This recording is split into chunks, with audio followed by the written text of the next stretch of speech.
নমস্কার। টক্স on self identity এই অনুষ্ঠানে আপনাদের সকলকে আরও একবার স্বাগত জানাচ্ছি। সসংবেদ্য সানুভবদেব, প্রজ্ঞানপুরুষ শ্রী শ্রী বাবা ঠাকুর। আমাদের এই টক্স অন সেলফ আইডেন্টিটি অনুষ্ঠানে আমরা নানা রূপে নানাভাবে চাই কি কত দিক থেকে কত রকমভাবে যে বাবা ঠাকুরের প্রদত্ত ভাষণ নিয়ে আলোচনা করি এবং দেখি যে এর যেন কোনো শেষ নেই, কোনো সীমা পরিসীমা নেই। গত কয়েক সপ্তাহ ধরে আপনাদের নিশ্চয়ই মনে আছে আমরা শ্রী সানাই পত্রিকায় বাবা ঠাকুরের একটি ভাষণ, যেটা আজ থেকে অনেক বছর আগে 1995 সালের 24শে মে তিনি বলেছিলেন, সেটি ছাপা হয়েছিল এবং তাকে একটা নামকরণ হয়েছিল কথামুখ। সেখানে তিনি যে কথা যে প্রসঙ্গ এনেছেন আমরা সেগুলো নিয়েই আলোচনা করছি। এখানে যেহেতু ছাপার অক্ষরে আমরা পাচ্ছি বলে সেই তাঁর বলা কথাগুলো আরেকবার আমি পড়ে শোনাচ্ছি এবং সেই প্রসঙ্গে আমাদের বন্ধু তুষার ভট্টাচার্য আজকেও আমাদের সঙ্গে রয়েছেন। বাবা ঠাকুরের সেই বলা কথাগুলোকে আমরা আরেকবার নতুনভাবে উপলব্ধি করতে চাইছি। তাঁরই বলা আরও অজস্র কথা বিভিন্ন জায়গায় যেগুলো বলেছেন সেগুলোর প্রসঙ্গ অবতারণা করে তুষার আমাদের কাছে আরও বিশদ করে বুঝিয়ে সেটাকে বলে, যাতে আমাদের পক্ষে সেটা আরও সহজ হয়ে যায়। যে প্রসঙ্গে বাবা ঠাকুর কথা বলছেন আজকে, যেখান থেকে শুরু করছি, খুব ইন্টারেস্টিং একটা কথা বলেছেন যে অনেককেই বলতে শোনা যায় সংসার জীবন যথাযথভাবে নির্বাহ করলেই ঈশ্বর লাভ হবে। কথাটি কত ভুল। সংসার তপস্যায় সমতায় পৌঁছানো যায় না, তাতে সংসার চক্রই চলে। কারণ সংসার হলো সত্য বিরোধী। সত্য কখনোই বৈচিত্র্যময়, বিকারী বা পরিণামী নয়। যা দৃশ্য তা সত্য নয়, আবার যা সত্য তা কখনোই দৃশ্য নয়। সত্য হলো সূক্ষ্মতমোত্তম, তাই সত্যকে আর ভাগ করা যায় না। নিজেকে তো ভাগ করা যায় না। জগৎ হলো তোমার বক্ষে তোমারই প্রতিফলন। নিজের বক্ষে নিজের প্রতিফলন হলো জগৎ দর্শন। পুঁথিগত বিদ্যা দিয়ে এসব কখনোই জানা সম্ভব নয়। জীবনে ভুল করলে ভুলের মাসুল তোমাকেই দিতে হবে।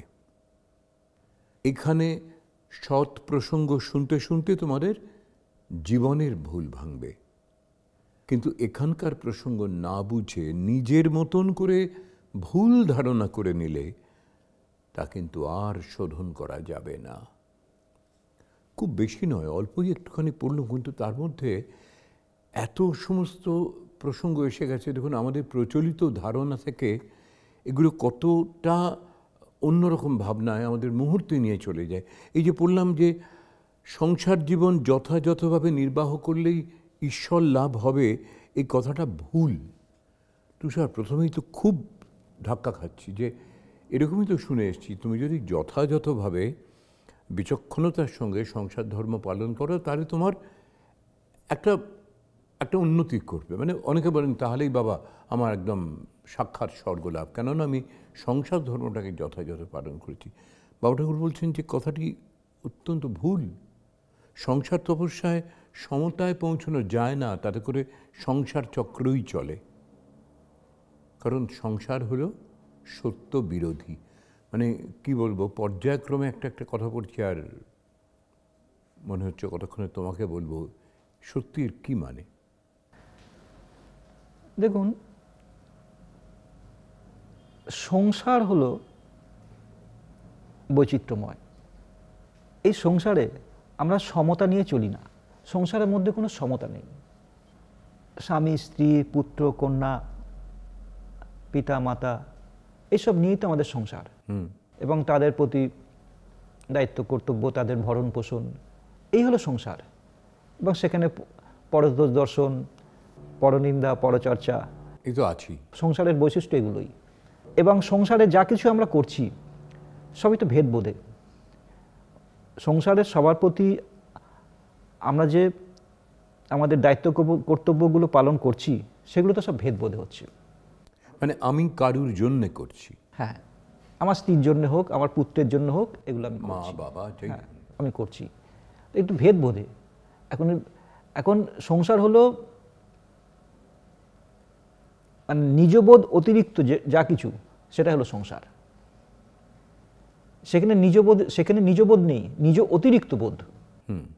নিজবোধ অতিরিক্ত যা কিছু, সেইটাকে নিয়ে যখন আমরা চলছি এবং সেই দৃষ্টিভঙ্গি নিয়ে যখন আমরা চলছি, তখন সেটা হলো সংসার। আর সংসার মানে হলো আমার আমার আমার স্ত্রী, আমার পুত্র, এখানে সব আমার আমার আমার স্ত্রী, আমার পুত্র, আমার বিষয় সম্পত্তি, আমার ঘরবাড়ি, আমার বাবা মা, আমার বন্ধু বান্ধব, যা কিছু, এগুলো সব আমার আমার। তা আমারের মধ্যে তো কোনো ধর্ম নেই কিছু। আমারকে বর্জন করাই হলো ধর্ম। এবং ঈশ্বর লাভ করতে গেলে প্রথমে আমাকে আমারকে বর্জন করতে হবে। ও, আমরা যদি আমার ভাবটাকে বর্জন করে, মানে খুব সহজ ভাষায় যদি আমি এটাকে বলি, আমরা যদি আমার ভাবটাকে বর্জন করে তোমার ভাব নিয়ে চলি, তো সবই তুমি, সবই তুমি, এইভাবে যদি মানি যে আমার স্ত্রী, পুত্র, কন্যা, যাদের জন্য আর কি, যাদের নিয়ে আমার পথ চলা আর কি, সংসার জীবনের পথ চলা, তাদের সবাইকে যদি আমরা ঈশ্বর বোধে মেনে চলি, ঈশ্বর বোধে করি, সেও ঈশ্বর, আমিও ঈশ্বর। বাবা ঠাকুরের যে একের বিজ্ঞানের কথা বাবা ঠাকুর বলছেন, বাবা ঠাকুর যে মেনে মানিয়ে চলার বিজ্ঞানের কথা বাবা ঠাকুর যে বারবার বলছেন, সেখানে কোনো ভেদবোধ নেই, কোনো ভেদবোধ নেই। তা ভেদবোধ নিয়ে যখন আমরা চলছি, সে আমরা ভেদবোধ নিয়ে আমরা যা কিছুই করি না কেন, কোনো ধর্মকর্মও যখন আমরা করছি ভেদবোধ নিয়ে, সেটা কিন্তু বাবা ঠাকুর বলছেন সত্য বিরোধী। এই যে পড়লেন আপনি এখানে, কি বললেন? সংসার সত্য বিরোধী, এক কথায় সংসারকে সত্য বিরোধী উনি বলেছেন। হ্যাঁ, তাই সত্যকে তো আর ভাগ করা যায় না, নিজেকে তো ভাগ করা যায় না। এই যে বললেন, তা আমরা তো ভাগ ভাগ করে সংসারটা করছি, ভাগ ভাগ করে। আমরা তো সব কিছুকে, সব কটা ভাগকে একেতে মিলিয়ে নিচ্ছি না আমরা, এক বোধে রাঙিয়ে নিচ্ছি না আমরা, নিজ বোধে রাঙিয়ে নিচ্ছি না আমরা। তো যদি আমরা নিজ বোধে রাঙিয়ে নিয়ে এটা করি, তাহলে কিন্তু তখন আর সংসারটা আমার আর থাকবে না। সংসারের দুটো অর্থ হয়, একটা হলো সং যুক্ত সার। সং মানে হলো মিথ্যা, হ্যাঁ, মিথ্যাটাকে যখন আমরা সার করে চলছি, অর্থাৎ মিথ্যাটা কি না, নানাত্ব বৈচিত্র্যটা হলো মিথ্যা। আর সত্য কি? একত্ব সমত্ব। এই একত্ব সমত্বকে বাদ দিয়ে যখন আমরা মিথ্যাটাকে সার করে চলছি, আমারকে নিয়ে আমরা চলছি, সেটাই সংসার, সেটাই হলো সংসার। এই আমারের মধ্যেই যত অভাব, অভিযোগ, দুঃখ, কষ্ট, জ্বালা, যন্ত্রণা, এগুলো সব ঢুকে আছে। আমির মধ্যে কিন্তু এগুলো নেই। তো এইভাবে যে আমরা সংসারটা যখন করছি, সেটা কিন্তু মিথ্যা। আর একটা সংসারের তাৎপর্য হলো, সন্ধিও সমাসের দৃষ্টিতে সংসার কথাটাকে ভাঙলে হচ্ছে সমযুক্ত সার। তার সমতাই যেখানে সার, এই সমতাকে বেশ করে যখন আমরা চলছি, তখন কিন্তু আর সংসারটা আমার কাছে এইভাবে দৃষ্টিগোচর হচ্ছে না। তখন কিন্তু বিষয়টা আমার কাছে বিষ্ণু হয়ে গেছে। হ্যাঁ, তখন কিন্তু আর আমার স্ত্রী, আমার পুত্র, আমার কন্যা এইভাবে আর বলছি না, আমার বলে ব্যবহার করছি না। তখন কিন্তু তিনি এইভাবে প্রকাশ পাচ্ছেন, সর্বরূপে তিনি। হ্যাঁ, আমার অন্তরে বাইরে সর্বরূপে তিনি। এবার এখানে আমি কারোর জন্য কিছু করছি না, তিনি তার জন্য করছেন। এটা তাঁরই সংসার। এই সমতাকে বেশ করে চলেন জ্ঞানীরা। জ্ঞানীর সংসার হলো, বাবা ঠাকুর বলেছেন, হ্যাঁ, জ্ঞানীর সংসার হলো সমসার। কারণ তারা সমত্বকে ভিত্তি করে চলেন। তারা সব কিছুর মধ্যে সে এককে দেখেন, নিজেকে দেখেন, নিজের আত্মস্বরূপকে সব কিছুর মধ্যে দেখে তারা চলেন সংসারে চলার পথে। এটা অদ্ভুত সূত্রে একটাই শব্দ সংসার, সেটাকে ভাঙলে সংসার মানে টোটাল মিথ্যে এটাও হয়ে যেতে পারে। আবার সমসার বললে যে বলছো সমত্ববোধে সবটাকে দেখা, প্রকৃত যেভাবে দেখাটা উচিত সেভাবেও আমরা ভাবতে পারি। হ্যাঁ, এখন সমত্ব বোধে যখন কেউ চলে, তখন কিন্তু সংসারটা অর্থাৎ এই বৈচিত্র্যটা তার আর দৃষ্টিগোচর হয় না সমত্ববোধে। তখন সব কিছু তার কাছে নিজ বোধেরই প্রকাশ।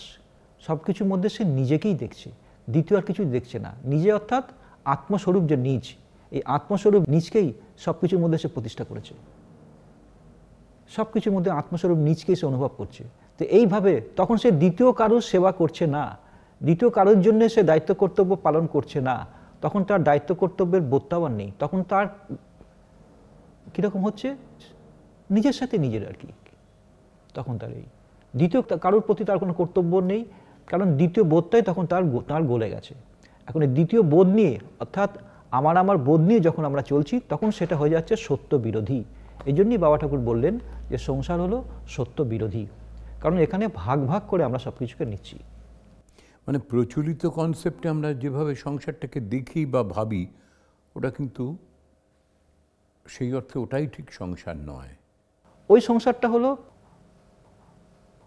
মানে ওটার দ্বারা ঈশ্বর লাভ হবে না, ওটার দ্বারা আর জন্ম মৃত্যুর চক্রে আমরা আবর্তনের মধ্যে আমরা ঘুরপাক খাবো। এখানে আমরা এই আমার ভাব নিয়ে যখন আমরা সংসার করছি, তখন কামনা বাসনা নিয়ে আমরা সব কিছু করছি। কামনা বাসনা শূন্য হয়ে করছি না, আর তার ফলস্বরূপ আমার আরও জন্ম মৃত্যুর চক্রে আমাকে আরও ঘুরতে হচ্ছে। তো আমারটাই হলো সংসার। এই আমারটা বাদ দিলে কিন্তু সংসার সমসার। এই প্রসঙ্গে বাবা ঠাকুর একটা খুব সুন্দর গান আছে, আপনি একটুখানি পড়তে পারেন। হ্যাঁ, বলো কোথায়? সানুভাব সুধা বইতে আছে। এই তো সংসার, এই তো সংসার, হেথায় সবে স্বার্থ নিয়ে বাঁধে ঘর। মাতা পিতা পরিবার তুমি কার, কে তোমার? পুত্র কন্যা সহোদর দ্বন্দ্ব করে পরস্পর। হেথায় সবে স্বার্থ নিয়ে বাঁধে ঘর। স্বার্থ পূরণ হলে আপন আপন সবাই বলে, স্বার্থ ক্ষুণ্ণ হলে আবার দ্বন্দ্ব করে সকলে। কত সোহাগ কত প্রীতি অভাবে তার বানায় ভীতি। সে যে আপন বলে নেবার বেলায়, কিন্তু ছল করে সে দেবার বেলায়। যত পায় তত চায়, তুষ্ট নাহি হয় অন্তর। হেথায় সবে স্বার্থ নিয়ে বাঁধে ঘর।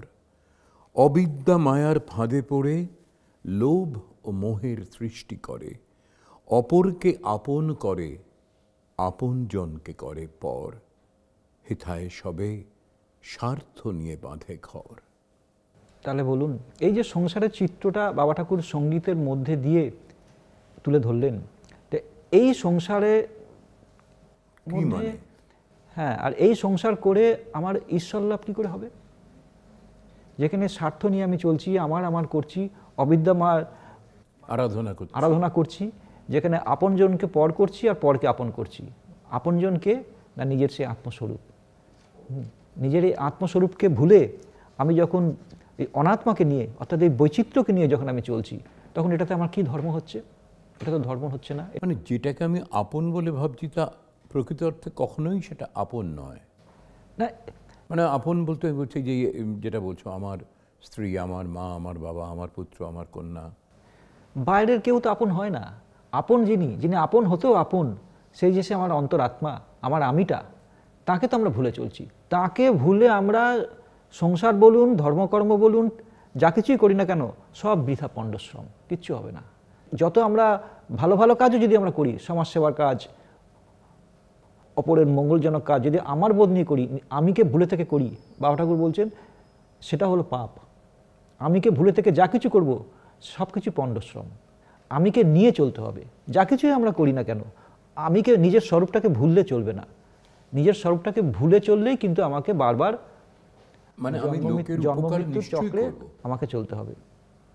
মানে আমি লোকের উপকার নিশ্চয়ই করব, কিন্তু সেটা অন্য কারুর উপকার করছি এই ভেবে নয়, নিজ বোধে। তখন আর আমি অন্যের উপকার করছি এই বোধটাই আর আসবে না। তখন নিজ বোধে নিজের সেবা, নিজ বোধে নিজের সেবা, বোধকে নিয়ে যখন আমি চলব তখন। আর যদি আমি মনের বশে চলি, মনের ধর্মে চলি, তাহলে এই গতানুগতিক যে সংসার, সেটাই চলবে আমার। মনের বোধে হলো সংসার, আর বোধের মনে হলো সমসার। বাবা ঠাকুরের একটা ছোট্ট কথা, আবার বলো। মনের বোধে সংসার, হ্যাঁ, আর বোধের মনে সমসার। আচ্ছা, বোধের মন মানে কি? বোধের মন মানে, বোধ মানে হলো ঈশ্বর। হ্যাঁ, মানে বোধটা তো অনেক। হ্যাঁ, সে বোধের মন মানে তিনিই বৈচিত্র্য সাজে সেজেছেন, তিনিই বৈচিত্র্য সাজে সেজেছেন। যত বৈচিত্র্য তিনি অতিরিক্ত নন, তিনিই সেজেছেন। আর মনের বোধ মানে কি? এই মনের যে ফিলিংসগুলো, সুখ দুঃখ, ভালো মন্দ, আপন পর, হ্যাঁ, চাওয়া পাওয়া, মনের এই ফিলিংস, যেগুলোকে আপাত দৃষ্টিতে তুচ্ছ বলেই মনে হয়। কি মানে এর তো কোনো অর্থই নেই। এটা আপাত দৃষ্টিতে তুচ্ছ মনে হলো, এগুলো নিয়েই তো আমরা থাকছি, তুচ্ছ মনেও কিন্তু মানে ফেলে দিতে পারছি না, এটাকে নিয়েই চলছি আর মনে করছি ধর্ম করছি। এই আত্মতৃপ্তি বোধ করছি আর না জানি আমি কত কি করছি। এই গতানুগতিকতার স্রোত থেকে আমাদের বেরিয়ে আসতে হবে। এইখানটাই বাবা ঠাকুর পয়েন্ট আউট করলেন। আমরা মনে করছি ধর্ম করছি, কিন্তু এটা আমাদের ধর্ম হচ্ছে না। ধর্ম করতে গেলে বাবাটা বলছেন ধর্ম হলো ধরো মা, হ্যাঁ, মাকে ধরে চলো, ধরো মা তুমি ধরো। বাবাটা বলছেন ধর্ম মানে ধরো মা তুমি ধরো, কর্ম মানে করো মা তুমি করো। এই যে বাবা ঠাকুরের ছোট ছোট্ট কথা, মানে তিনি আমার ভেতরে বসে সব কিছু করছেন, এখানে আমার বোধ নেই, তিনি করছেন, তিনি দেখছেন, তিনি ধরে আছেন সবাইকে, অর্থাৎ তিনি সব কিছুর উপাদান সত্তারূপে তিনি রয়েছেন এবং তিনি বাইরে প্রকাশ পাচ্ছেন। এক তিনি, অন্তরে তিনি, বাইরে তিনি, এখানে করছেন তিনি, করাচ্ছেন তিনি, কর্মের ফলভোগ করছেন তিনি, সবটাই তিনি এখানে তিনি। যদি তিনি বোধে নিই, আর যদি আমি দিয়ে ভাবি, তাহলে আমি সব কিছু করছি আবার আমি কিছুই করছি না, দুটো দিয়ে এক আমি। এটা বাবা ঠাকুর আমাকে বলেছিলেন। আমি গোড়া থেকে বলছিলাম যে খুব অল্পই অংশ পড়লাম, কিন্তু মনে হচ্ছে তার মধ্যে নিহিত রয়েছে আরও আরও আরও অনেক অতলান্ত গভীর ভাবনা, যেগুলো আমরা তুষারের কাছ থেকে এই মুহূর্তে শুনছিলাম এবং শুনে মনে হচ্ছে সত্যিই তো তাই। এ কী করছি আমরা, কী ভাবছি আমরা? ভাবছি অনেক কিছু করছি, কিন্তু সার তার শূন্য। এই প্রসঙ্গ নিয়ে আবারও আমরা কথা বলবো, এখানেই শেষ নয়, কেননা এই কথামুখটি বেশ দীর্ঘ, নানা প্রসঙ্গ তাতে এসেছে, আমরাও সেই নিয়ে আলোচনা করব তুষারকে সঙ্গে নিয়ে। আজকের এই পর্ব আমরা এখানেই শেষ করছি। আবারও কথা দিচ্ছি আগামী সপ্তাহে এসে এই কথামুখ নিয়ে আমরা আমাদের আলোচনা চালাবো। আমরা আজকের এই পর্ব শেষ করব বাবা ঠাকুরের একটি উদ্গীত ভজন, তাঁরই এক ভক্তের কণ্ঠে শুনতে শুনতে।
दिव्यकान्ति शुभङ्कर सिद्धिदाता सिद्धिकारण सिद्धिदाता सिद्धिकारण सिद्धि साधन सिद्धेश्वर श्री गणेश श्री गणेश श्री गणेश सुंदर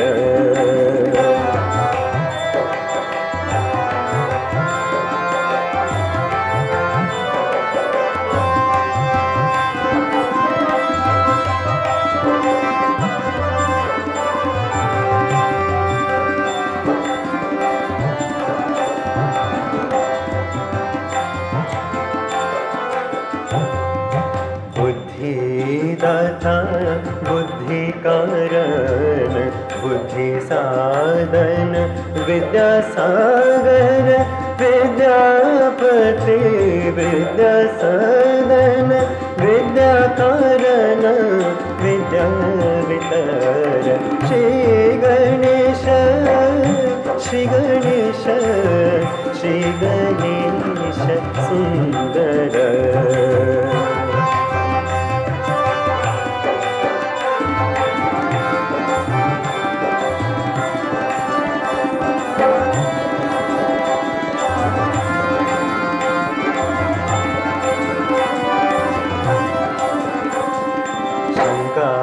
हरण विघ्ननाशन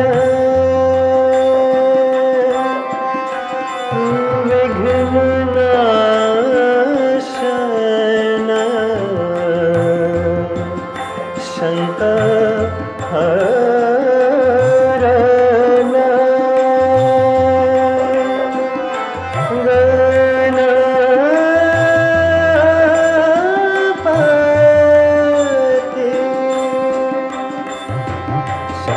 हरण विघ्ननाशन हरे दमन करुणाकर शरणागत भक्त जना प्रिय शरणागत भक्त जना प्रिय भक्त वांछा पूर्ण कर श्री गणेश श्री गणेश श्री गणेश सुंदर श्री गणेश श्री गणेश श्री गणेश सुंदर गिरिजासुत शिव कुमार विनायक विघ्नहर श्री गणेश श्री गणेश श्री गणेश सुंदर श्री गणेश श्री गणेश श्री गणेश